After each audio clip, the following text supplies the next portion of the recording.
try to arpeggiate some samples, and the MPC doesn't come with an arpeggiator for the drum program, so that's an issue. I wish they had implemented that, but for some reason they thought that, why would you want to use an arpeggiator for samples? Who would think of such a thing? Well, a lot of people think of these things. Obviously, many of us have tried this. I'm going to try it myself. Now, if you have an external MIDI, much easier to do this. So if you have one of those BeatStep Pro things, any controller that can send information into the MPC, you'll be able to do this. Now, I don't have one. My Digitone doesn't have a MIDI arpeggiator that can send messages to this. What do we have left? We just create workarounds, as we always do in the MPC. So what I do basically is just, instead of using drum program, I'll use a key group program so I can arpeggiate my samples. And the reason why I want to arpeggiate samples is just because, it just gives you different ideas, right? And at the end of the day, you want to try these different things. If you're one of these people that are always systematic on their workflow, just works always the same way, this might just seem like a stupid idea, which can be a stupid idea, but for some of you that just like to experiment with sound and stuff like that, might be a good thought. In case you haven't thought about this, it might be a good idea. So let's get into it. I have a beat running already. I want to load in my samples, so I'm just going to load them in. I have some Koto samples, and this doesn't really make much sense when you just have like 10 samples or stuff like that, but I actually cut a lot of chops from this Koto sample. Let's just load in my samples. So I'm going to go to my browser. So I have the program right here. I loaded the program with my samples.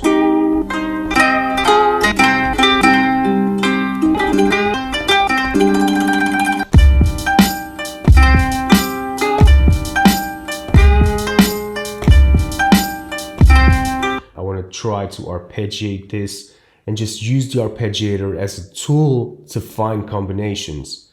So that's the idea here. Because the drum program doesn't have an arpeggiator, I have to transfer these samples into a key group. Now I need to load a key group. I have something right here which is a template of a key group. So I'm going to load this up. Let me go here to the main. Let me go here to my key groups, and I have this 128 key group template. Now what this is, if we go inside the program, you can see that I created 128 groups inside this key group, and to each group I assigned a specific pad. So it kind of works the same way as a drum program. Ends up being almost the same thing. There are a few differences, but kind of resembles a lot like the workflow of a drum program when you use it this way. So if we touch there, I just want to show you this real quick.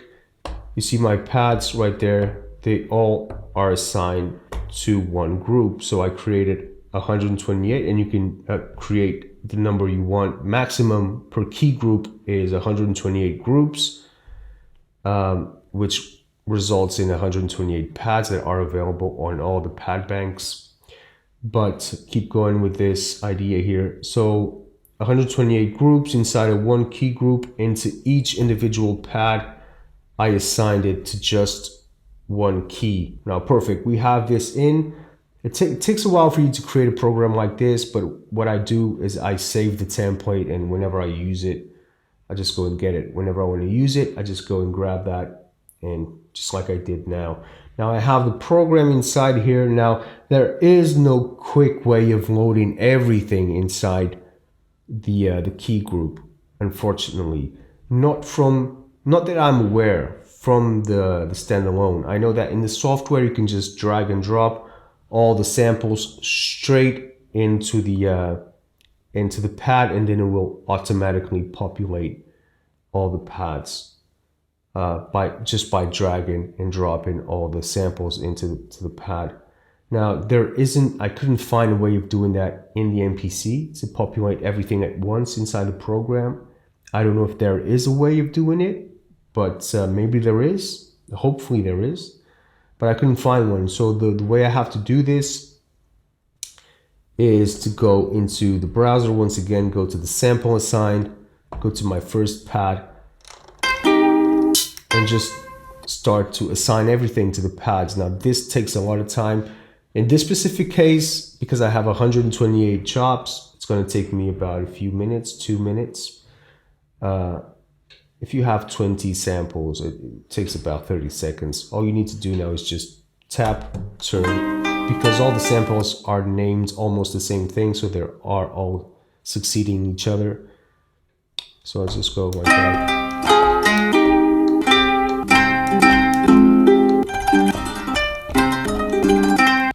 All right, cool. So I managed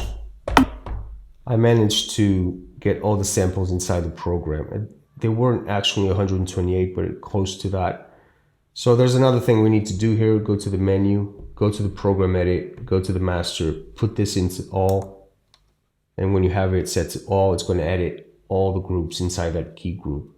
Turn the key track off. The key track basically is putting the pitch into the sample, into the key that it refers to. So this is the lowest note. If I go to my first A1, pad bank A, pad 1, if I tap it, the pitch is so low because of the key track. Basically, it's pitching the sample to the key that it's in. So you turn the key track off for all the samples. Now all the samples are in their natural pitch, their original pitch. So everything's set to note on as well. So I'm going to turn that to 1 shot. Okay. Alright, cool. So put the program into mono so we don't get overlapping sounds. It takes a bit more time to explain this than to actually do it. Let's rock now, because I have everything set up. I have all my samples inside the program. All I need to do now is just go and have fun with the arpeggiator. So I'm just going to try it out and see what happens. Turn the arpeggiator on, enable, right? I want to latch my notes. So I'm going to use my keyboard just to, hey, my friend has a new album out, De La Faya, and it's a finger drumming album. He plays the whole album live. So he plays the album live. He's a finger drummer. He's on Spotify. Check him out. De La Faya. Shout out to my friend. Now let's keep going. I want to make this, I'm going to use, how are you studios? I'm always moving stuff around, man. Nothing's always in the same place. So I have this crappy keyboard here that does the trick.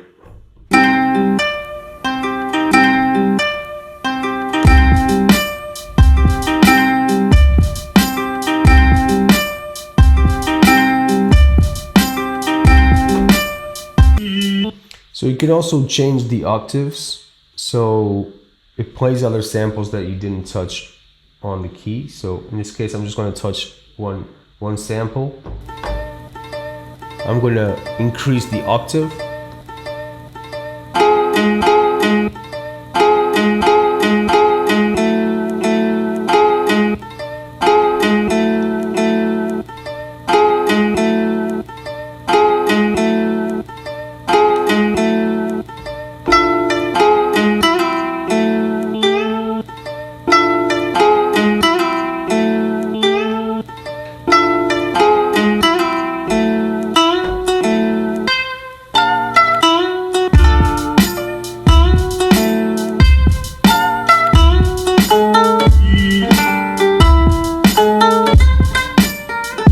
You also have some variations here that can be useful.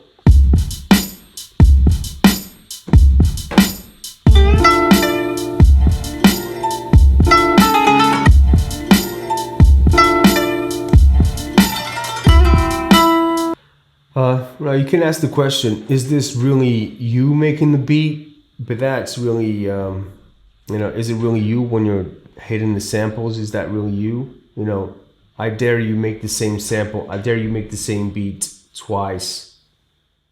And that will answer your question.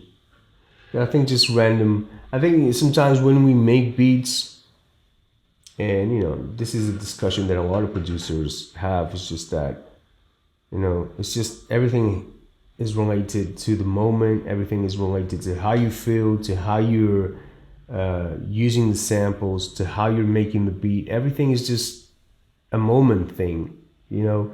Even if you think you have control over what you're doing, and the thing is, do the same beat twice and see if it comes out exactly the same. I mean, when we lose a beat, when you don't save a beat, what happens? You know they're not going to get that beat back because it was perfect. It came out perfect. That's one of the things. Like, I think people overthink they have control over their music when they actually don't. This is just a process of the moment that relates to you and the samples you have. I know this is a lot of philosophy crap, but it's the truth, man. Like, you think you have control over your music, but you don't. You have knowledge on how to work with the machine, but the actual sound, the actual music, that's such a relative thing to the moment you're in. So that's why for me, random is just another part of making music. It's just to see what you listen, what you're hearing. So I like this.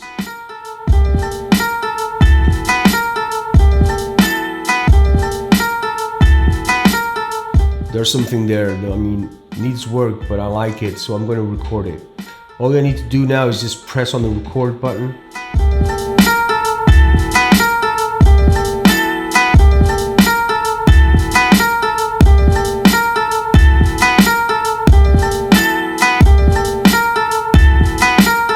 And then you can work from there. I mean, I have an idea right there just by listening to this. I can work around this. But what I'm going to do for now, just for the sake of the video, I'm going to keep on going, trying to find a different combination. So I'm just going to copy the sequence and keep going. So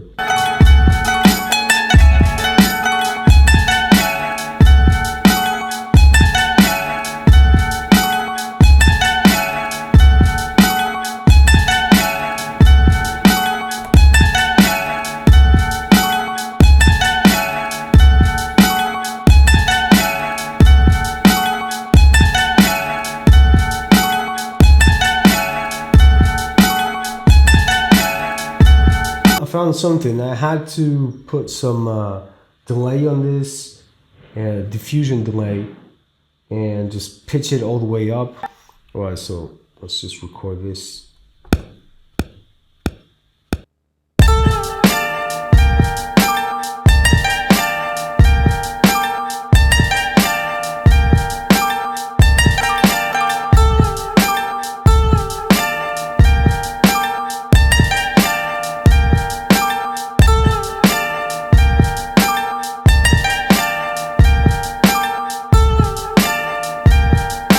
So I think it kind of proves a point, even though it is a lot of work and it gets really confusing to work this way. All right, so I've added some extra samples, and yeah, I have this idea that I can now work and build like an entire song from it. So I'll let you hear that.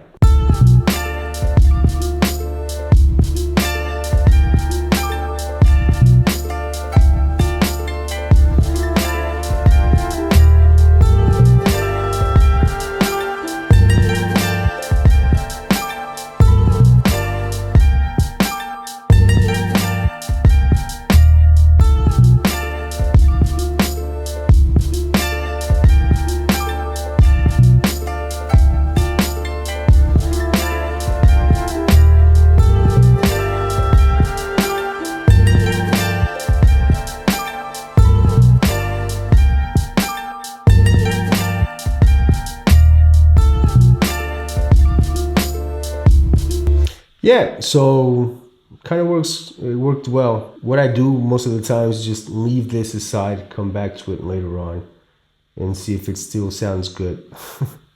That's what I do with most of my beats. Just let them breed, like wine. Just put them on the cellar, let them breed. Come back to them and see how they sound. Because this is like I did it just now. I don't know if it's going to sound good in about a minute or two, but it's sounding good.